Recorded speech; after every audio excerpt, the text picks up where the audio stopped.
फसल शीर्षक कविता का संदेश स्पष्ट करें।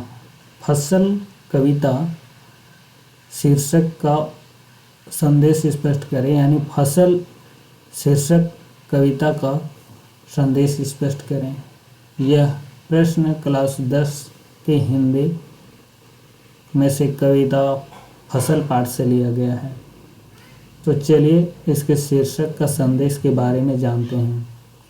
फसल शीर्षक कविता में कवि ने यह संदेश देना चाहा कि फसल के उत्पादन में प्राकृतिक तत्वों के साथ साथ मानव के श्रम का भी अत्यंत महत्वपूर्ण योगदान होता है।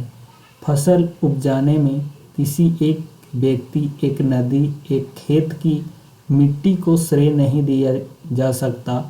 अनेक नदियों का जल, अनेक प्रकार की मिट्टियाँ, करोड़ों किसानों का श्रम और सूरज की किरणें तथा हवा का योगदान फसल उगाने में मदद करता है।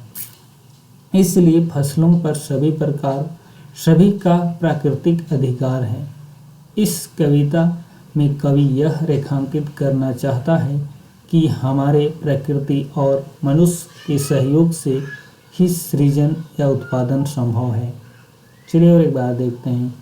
फसल शीर्षक कविता में कवि ने यह संदेश देना चाहा है कि फसल के उत्पादन में प्राकृतिक तत्वों के साथ साथ मानव के श्रम का भी अत्यंत महत्वपूर्ण योगदान होता है।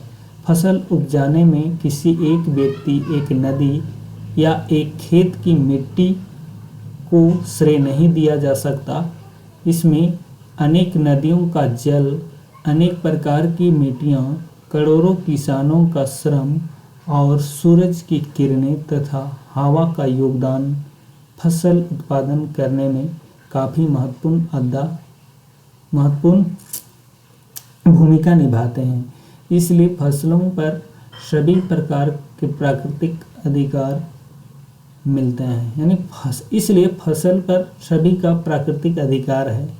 इस कविता में कवि यह रेखांकित करना चाहता है कि हमारे प्रकृति और मनुष्य के सहयोग से ही सृजन तथा उत्पादन संभव है।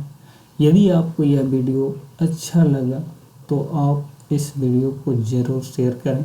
साथ में हमारे चैनल को सब्सक्राइब करना ना भूलें। धन्यवाद।